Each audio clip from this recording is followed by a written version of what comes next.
تركيزنا في صفقة محمد بن رمضان بيطلع الدفة بتتغير تماما لاتجاه تاني خالص ولصفقة تانية خالص، وقد يعني بنسبة 99% حسمت للنادي الأهلي. السلام عليكم ورحمة الله وبركاته. مساء الخير عليكم جميعا اخواتي في كل مكان، يا رب تكونوا بخير. واحب ابدا كلامي طبعا بصلاه الحبيب المصطفى صلى الله عليه وسلم. يا ريت تصلوا على النبي في الكومنتات قبل ما ابدا اي كلام. مش عايزين ننسى الدعاء لاخواتنا في فلسطين ان ربنا ينصرهم ويرفع رايه الاسلام والمسلمين ويرحم امواتهم وامواتنا اجمعين. بسم الله الرحمن الرحيم. زي ما بقول لك، في ظل ما الناس كلها مركزه في اتجاه معين ناحيه صفقه محمد بن رمضان وانشغالها بيه، جماهير الاهلي قلقت.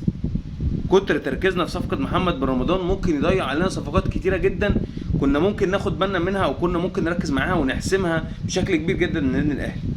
لكن الاهلي الحمد لله بياخد باله وبيبدا يركز في مكان تاني خالص، وبيلهي الناس في صفقه محمد بن رمضان، وبيحسم بشكل كبير جدا صفقه اشرف داري مدافع المنتخب المغربي اللي كلمتك عليه من فتره، وقلت لك ان اشرف داري يقترب وبشده من النادي الاهلي.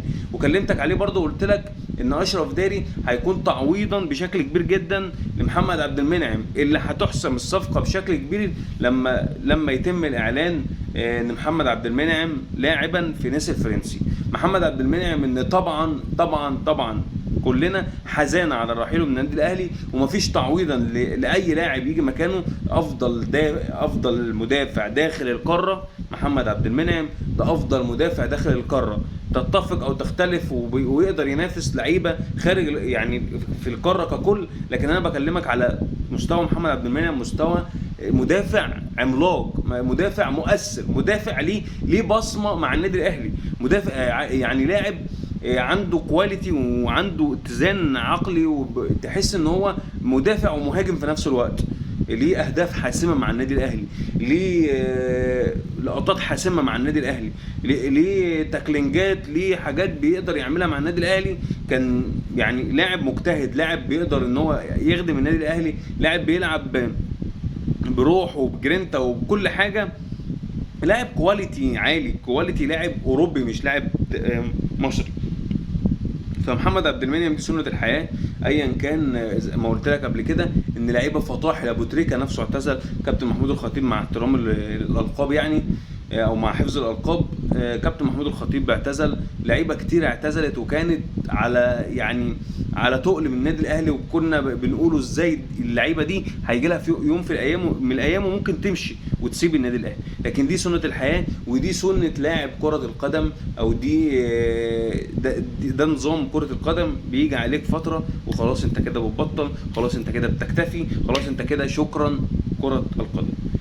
فمحمد عبد المنعم مدافع قوي، لكن احنا بنبص دلوقتي على ابجريد تاني، عايزين نعمل ابجريد قوي يكون على نفس كفاءة محمد عبد المنعم. اشرف داري مدافع قوي وعلى مستوى عالي جدا. اشرف داري دوت بشكل كبير جدا اللي ليه الفضل في وجود يعني اشرف داري ده هيكون متواجد في النادي الاهلي هو رضا سليم ويحيى عطية الله. اللي رضا سليم كان ليه برضه الفضل الكبير جدا في وجود يحيى عطية الله مع النادي الاهلي. ودلوقتي اشرف داري اللي بقول لك امبارح بنبص نلاقيه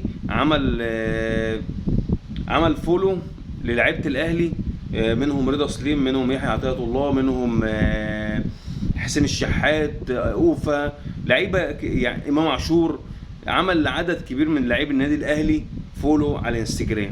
يعني ده مؤشر كبير جدا انه بات لاعبا في النادي الاهلي. وفي ناس بتقول لك ان عقد اشرف داري مع النادي الاهلي 4 مواسم.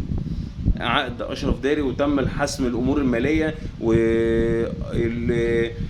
السنوي اللي هيتقاضاه من النادي الاهلي، يعني تم حسم كل الامور الماليه والامور التعاقديه مع النادي الاهلي بالنسبه لاشرف داري. ينقص بس الاعلان عن صفقه محمد عبد المنعم او انهاء كل الاجراءات لمحمد عبد المنعم مع نيس الفرنسي، هيتم ساعتها الاعلان عن اشرف داري. طب هل اشرف داري هينسي الجمهور او هينسينا احنا كجمهور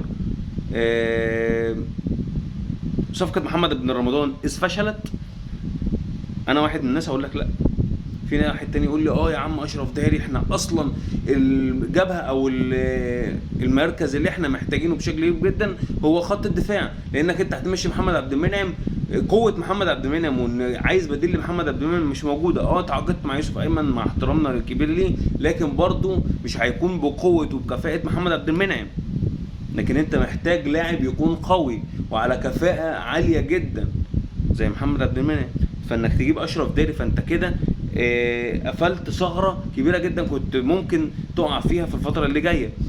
لكن وسط الملعب هتقول لي عنده زخمه وعنده بتاع، لا ما عندوش زخمه. انا من وجهه نظري في ناس بتقول لك ده عنده زخمه وان مش مهمه، لا هي صفقه مهمه، لكن هو الافضل يعني الاكتر في الوقت الحالي هو المدافع. انت حسمت المدافع، وهل وسط الملعب خلاص ننساه كده ولا لازم؟ محمد علي بن رمضان هيكون اضافه قويه جدا للنادي الاهلي، ووسط ملعب اضافه لاي نادي في الدنيا. لكن محمد علي بن رمضان لازم تحسم للنادي الاهلي، لانك انت زي ما قلت لك مشيت اليو ديانج، مشيت حمدي فتحي، فانت محتاج مشيت 2 لعيبه تقايل، فانت محتاج لعيب او لعيبه تسد الثغره دي. جبت امام عاشور، مشيت ديانج، محتاج واحد مكانه يكون على كفاءه. هتجيب مين مكانه؟ هتجيب مكانه محمد علي بن رمضان، وهيكون اضافه بشكل كبير جدا للنادي الاهلي. فده اللي احنا بنتكلم فيه. صفقه اشرف داري اضافه، لكن ننتظر صفقه محمد علي بن رمضان اللي عليها مشاكل كبيره جدا، واللي النادي مش عارفه ايه. وفي ناس بتقول لك ان الصفقه خلاص حسمت، لكن ده لسه ده كلام برضو شفوي، لسه ما فيش حاجه اتاكدت، لكن ده اللي احنا هنشوفوه في الايام اللي جايه.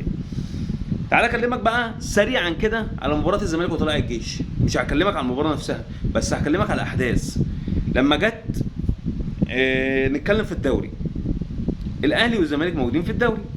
الزمالك كان متواجد في المركز السابع، نهى الدوري في المركز الثالث او المركز الرابع، لا يعني مش فاكر بالظبط. لما الناس كانت بتطلع تتكلم كانت تقول لك ان الاهلي ننوس عين الدوله. طب ماشي يا عم، الاهلي ننوس عين الدوله، انت فين مشكلتك؟ مشكلتي ان الدنيا كلها بتخدم عليه، فعشان كده الاهلي بياخد الدوري. طب يا عم ماشي، الاهلي خد الدوري الموسم ده ليه؟ عشان الدنيا كلها بتخدم عليه. الاهلي خد الموسم ده ليه؟ عشان بيتاجل له ماتشات. الاهلي خد الموسم ده ليه؟ عشان هو ننوس عين الدوله. الاهلي خد الماتشات دي الدوري ليه؟ عشان الحكام بتسانده. الاهلي خد الدوري ليه؟ عشان الدنيا كلها بتصب ناحيته، لكن مش عشان هو مجتهد وبياخد بطولات. مش واخد دوري ابطال، مش واخد برونزيه كاس عالم للانديه، مش واخد سوبر مصري، مش واخد كاس مصر، مش واخد دوري مصري. لا، كل ده بيصب عن يعني حتى البرونزيه في كاس عالم للانديه هي بتصب برضه ان الناس كلها بتخدم عليه. طب تعالى بقى نبص على كاس مصر. انت كنت امبارح بتلعب قدام طلائع الجيش اللي كسبك من اسبوع بالظبط في الدوري، او متعادل معاك في الدوري، مش فاكر والله العظيم، بس لا كسبان 3-1، كسب الزمالك 3-1 في الدوري. اخر مباراه اللي في الدوري مع طلائع الجيش كان خسران من طلائع الجيش 3-1. مش يجي يلعب معاه بقى في المباراه اللي بعدها في كاس مصر ويلعب، لا ده بيريح اللعيبه.